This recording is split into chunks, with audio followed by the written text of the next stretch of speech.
Pour ne rien manquer, abonnez-vous maintenant. Sud Radio, tous au jardin. Tout de suite, on retrouve Valérie Chancel. Bonjour à vous. Bonjour Jean-Marie. Vous êtes la responsable des pages jardin du magazine Le Chasseur Français. Vous avez décidé de nous parler d'œufs aujourd'hui. C'est normal de parler de la chasse aux œufs. Eh bien, quand on est le jour de Pâques, le dimanche de Pâques, alors à quoi des œufs peuvent bien servir dans un jardin ? Alors tout d'abord, voilà, c'est une petite parenthèse enchantée que j'ouvre. Et mais on en a bien besoin. Vont aux victimes de ce qui se passe également à Marseille. Donc voilà, donc j'ouvre une petite parenthèse, mais je pense à Marseille. Voilà.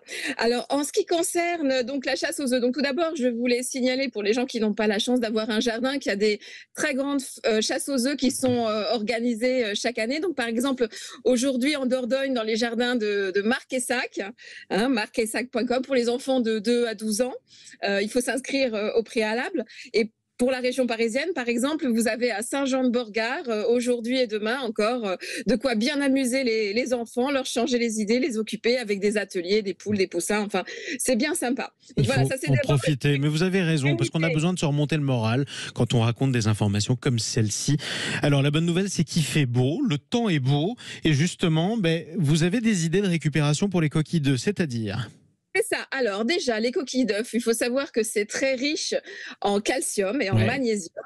Donc c'est très bon. Donc première idée, de les intégrer dans le composteur ou sur votre tas de compost. C'est très très bon.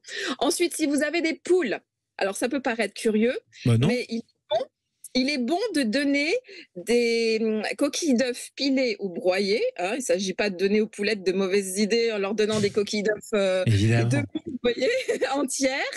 Et donc, comme c'est très riche en calcium, la coquille d'œuf, eh bien, ça va les aider à pondre des œufs qui seront plus durs, avec des coquilles plus solides. Donc ça, c'est la deuxième idée.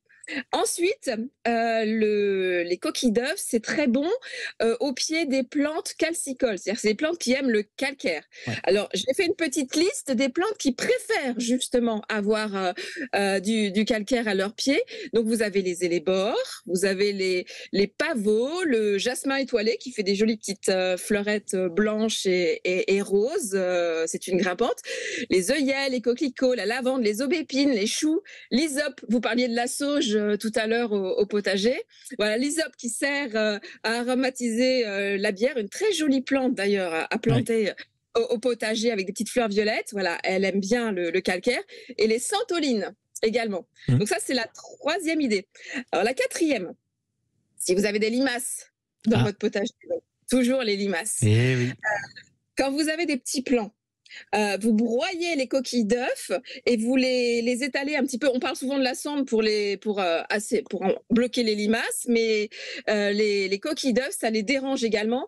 Alors moi, ce que je préconise par la suite, c'est quand même d'enfouir les coquilles d'œufs parce que c'est pas très joli à la surface de la terre. En plus, c'est très clair, donc c'est bien de les incorporer une fois qu'elles ont fait leur travail.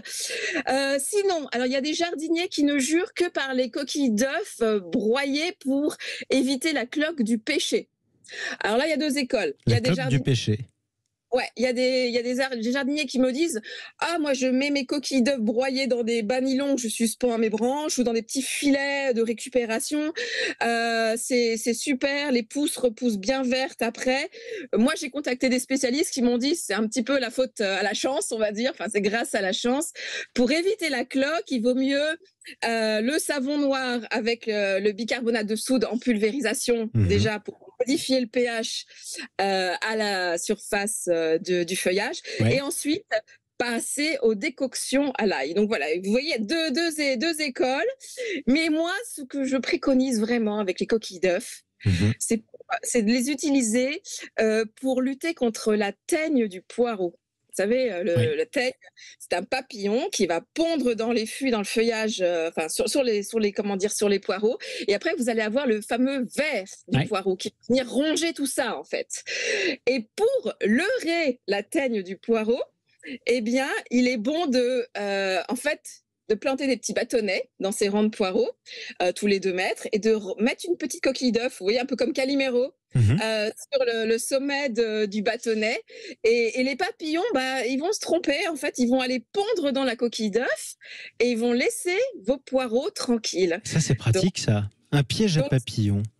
voilà, à teigne du poireau, hein. Donc ça, c'est une technique ancienne qui a fait ses preuves et ça permet donc comme ça de protéger les cultures du potager. Mais écoutez, c'est Voilà. une merveilleuse idée. En tout cas, merci pour tous ces beaux conseils, Valérie Chancel. À lire en ce moment dans vos kiosques, dans les pages jardin du magazine Le Chasseur Français. Joyeuse Pâques, Valérie!